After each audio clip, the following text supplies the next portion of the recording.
Assalamualaikum warahmatullahi wabarakatuh. Salam sejahtera bagi kita semua.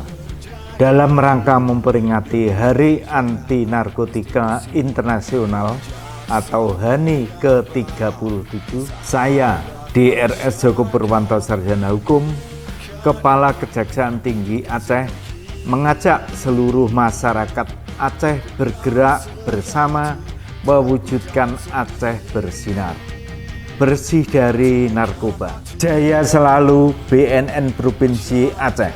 Wassalamualaikum warahmatullahi wabarakatuh.